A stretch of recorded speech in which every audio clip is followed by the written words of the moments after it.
आज हम लोग पृथ्वी की सतह या धरातल पर उत्पन्न होने वाले बल, सिर्फ बहिर्जात बल को पढ़ेंगे। बहिर्जात बल माने एक्सोजेनेटिक फोर्सेस।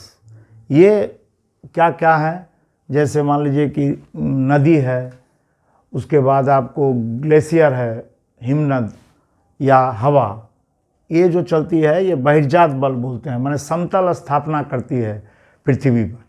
तो ये समतल स्थापक बल हैं, इसके बारे में हम लोग पढ़ेंगे। आज हम लोग कुछ टर्म्स को पहले हम लोग समझ लें। जैसे पृथ्वी पर क्या होते हैं, पहाड़ पठार, ये सारे चीज़ मिलते हैं। तो कहीं पर्वत थे, अब पठार हो गए, फिर समतल भूमि हो गई। कैसे होता है ये सब चीज़? ये सब चीज़ आपको होता है अपक्षय के द्वारा, जिसको बोलते हैं हम लोग अपक्षय और अपर्दन। ये प्रक्रियाएं चलती रहती है पृथ्वी में। अपक्षय को इंग्लिश में बोलते हैं वेदरिंग। धरातल के ऊपर या निम्न शैलों या खनिजों में जो परिवर्तन होता है, जैसे चट्टानों में टूट फूट होता है। चट्टानों में टूट फूट किस चीज़ से होता है? ताप जो है, जो आपको सूर्य का ताप है, या मान लीजिए कि बारिश होती है, या मान लीजिए कि जो हवा बहती है ना। इस तरह से हम लोग ये जो ताप, वायु, जल, इस सब से प्राणी भी इसका क्या करते हैं, हम लोग इसका अपक्षय करते रहते हैं। माने ये जो चट्टान का क्या होता है, विघटन और वियोजन प्रक्रिया होता है, लेकिन इसमें परिवहन नहीं होता है। ये क्या है, ये गतिशील कोई प्रक्रिया नहीं है। ये क्या है, स्थैतिक। कहने का मतलब ये स्टैटिक प्रोसेस है। तो अपक्षय और अपर्दन में क्या अंतर है? अपक्षय एक स्थैतिक प्रक्रिया है, यानी इसको बोलते हैं स्टैटिक, और अपर्दन जिसको बोलते हैं हम लोग इरोजन। जैसे मान लीजिए नदी, वो पहाड़ पर्वत को काट करके चलती है, इरोजन करना। तो चट्टानों का अपने स्थान पर टूटना फूटना, चट्टानों का अपने स्थान पर टूटना फूटना और एक स्थान से दूसरे स्थान में उसको ट्रांसपोर्ट भी किया जा सकता है। तो उसको क्या बोलते हैं हम लोग, अपर्दन। तो अपर्दन में क्या होता है, देखिए जैसे अपक्षय में क्या होगा, आपको चट्टान का विघटन और वियोजन प्रक्रिया होते रहता है। मान लीजिए कि जैसे चट्टान है, उसका वियोजन हुआ बारिश से, या मान लीजिए कि सूर्य के ताप से या हवा से। तो उससे क्या होता है, सिर्फ वहाँ पर ग्रेविटेशन ही काम करेगा, गुरुत्वाकर्षण बल से वो नीचे भी आ सकता है बस। लेकिन वो कहीं पर नीचे या कहीं पर वो बगल में ही इकट्ठा हो जाती है। लेकिन इसमें क्या होता है, वो एक स्थान से दूसरे स्थान पर भी जाती है। किसमें? अपर्दन में। इसलिए अपर्दन एक गतिशील प्रक्रिया है। लेकिन वेदरिंग जो है, अपक्षय, वो क्या है, आपको एक स्थैतिक प्रक्रिया। तो भूपृष्ठ के बाहर की शक्ति का प्रभाव, इससे जो भूमि रूप का सृष्टि होता है, ये हम लोग पढ़ेंगे। बहिर्जात प्रक्रिया बोलते हैं, एक्सोजेनेटिक।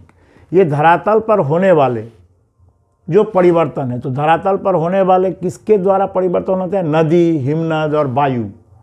नदी, हिमनद और वायु जनित जो परिवर्तन है, उसको हम लोग क्या बोलते हैं, बहिर्जात प्रक्रिया के ये कारक हैं, एक्सोजेनेटिक फोर्स। तब अनाच्छादन किसको बोलते हैं? अनाच्छादन क्या है आपको, जिसको इंग्लिश में बोलते हैं डिन्यूडेशन। डिन्यूडेशन किसको बोलते हैं? अपक्षय और अपर्दन का एक साथ होना। अपक्षय और अपर्दन का एक साथ होना, ऊंचे उठे भागों का अपर्दन करके दूसरी जगह ले जा करके उसको निक्षेप कर देना। कहने का मतलब है ऊंचे उठे भागों का अपर्दन करके उसको दूसरी जगह जा करके निक्षेप कर देना। भूपृष्ठ के ऊपर का शिला स्तर जो है, उसको क्या करते हैं हम लोग, क्षय करके, और उसके नीचे का जो है वो उन्मुक्त हो जाता है। तो उसको हम लोग क्या बोलते हैं, अनाच्छादन, डिन्यूडेशन। इसमें अपक्षय अपर्दन एक साथ होता है, ये याद रखिएगा।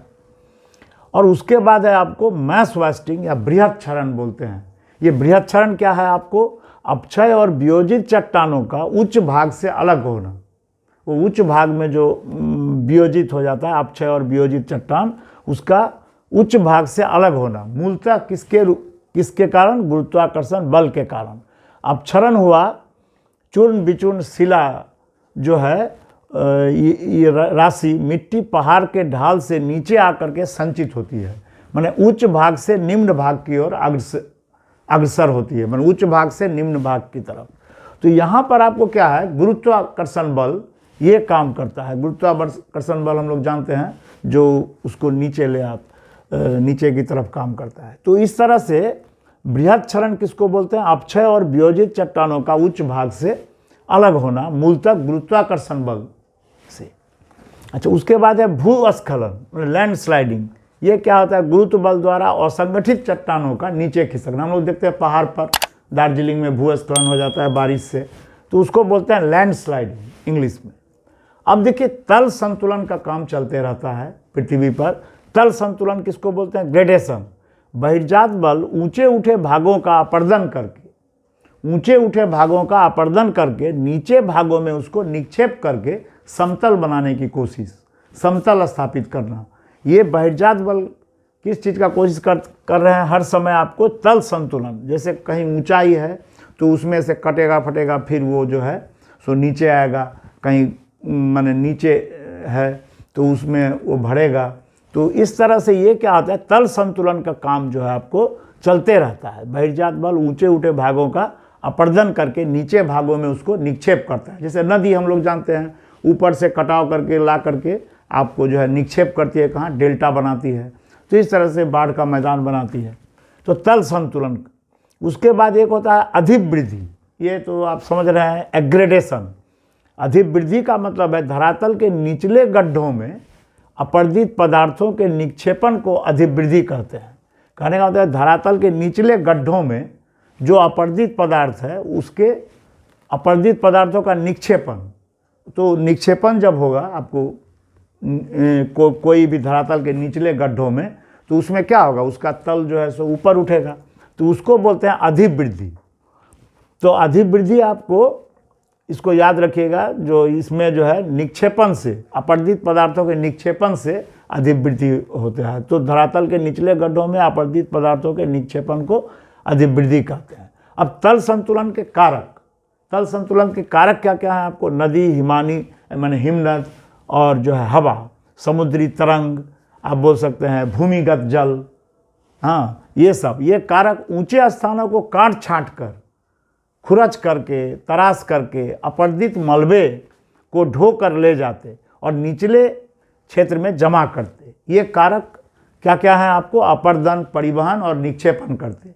मान लीजिए जैसे नदी आपको कहीं से काटती है, ऊपर माने पहाड़ से, जहाँ से वो निकलती है ग्लेशियर से, तो पहाड़ को काट करके उसमें उसको जो है क्या करती है? खुरच करके या तरा करके वो मलबे को ढो करके निचले क्षेत्र में ला करके उसका परिवहन करके ले आती है और बाढ़ का मैदान बनाती है, फिर डेल्टा बनाती है। इस तरह से निक्षेपण का कार्य करते हैं, माने वो निक्षेप कर देते हैं वहाँ।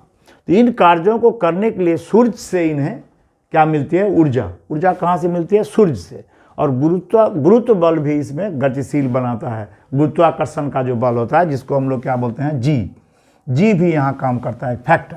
तो बहिर्जात प्रक्रिया क्या है? इसको हम यहाँ पर आपको दिखा दिए, एक चार्ट से देख लीजिए। अवरोहन क्या बोलते हैं? इसको निम्नीकरण या डिग्रेडेशन। कहने का मतलब ये एक नेगेटिव प्रोसेस है। नेगेटिव प्रोसेस है, उच्चता का ह्रास होता है और ये प्रक्रिया धीरे धीरे चलती रहती है। इसमें गठित भूमि रूप क्या है? जैसे मान लीजिए क्षयजात पर्वत है, जैसे अरावली पर्वत हम लोग जान रहे हैं कि करोड़ों साल से खड़ी है, तो वो क्षय हो रहा है उसका। तो क्षयजात पर्वत जो है अरावली, या मान लीजिए जलप्रपात बनता है, गॉर्ज बनता है, फिर पॉट होल्स बोलते हैं उसको, या प्लंज पूल बोलते हैं। तो ये जलगर्तिका जिसको बोलते हैं हम लोग, ये सब चीज़ क्या होता है? आपको अवरोहन की प्रक्रिया, माने ये निम्नीकरण बोलते हैं। कहने का मतलब उच्चता का ह्रास होता है। जैसे कोई मान लीजिए नदी चलते, नदी जो है, या मान लीजिए जलप्रपात, नदी अब जगह में क्या बनाती है? Pot holes. और फिर नदी क्या माने जलप्रपात भी बनाती है। तो जलप्रपात जहाँ नीचे गिरता है वहाँ प्लंज पूल बनाती है। कहने का मतलब है वो नीचे गिर करके वहाँ एक गड्ढा सा बन जाता है, बहुत गहरा हो जाता है। तो इस तरह से निम्नीकरण होता है। तो ये सब अवरोहन के उदाहरण हैं। तो पृथ्वी की सतह या धरातल पर जो उत्पन्न होने वाले बल, ये जो बहिर्जात बल हैं, ये क्या करते हैं? यहाँ अवरोहन का मतलब है निम्नीकरण। और एक प्रोसेस और है बहिर्जात प्रक्रिया का, वो क्या करते हैं? आरोहण का मतलब है अधिवृद्धि भी बोलते हैं इसको, एग्रेडेशन, जो हम पहले बताया आपको। ये एक पॉजिटिव प्रोसेस है।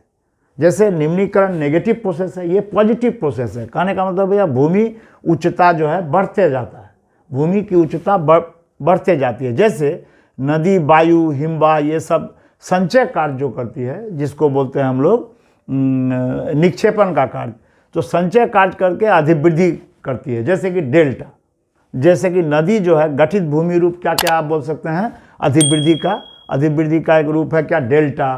फिर आपको हिमनद हम लोग जानते हैं ड्रमलिन बनाती है, हाँ। और स्वाभाविक, जैसे नदी क्या बनाती है, स्वाभाविक बांध, ये सब अधिवृद्धि का उदाहरण है। मैंने यहाँ ज़मीन जो है सो मैंने आपको जो मलबा जो ला करके उसको जो ज़मीन की अधिवृद्धि होती है वहाँ पर, तो स्वाभाविक बांध है, बाढ़ का मैदान है, प्राकृतिक तटबंध है, या मान लीजिए हवा जो है, देखिएगा हवा में हम लोग पढ़ेंगे ये सब चीज़ को डिटेल में, नदी और हिमनद और हवा। जैसे लोएस का मैदान होता है, तो हवा जो है क्या करती है, वहाँ छोटे छोटे कण वाली मिट्टी जो है ला करके वहाँ पर उपजाऊ ज़मीन का ये करते हैं, तो वहाँ का ज़मीन क्या होता है, तब अधिवृद्धि हो रहा है।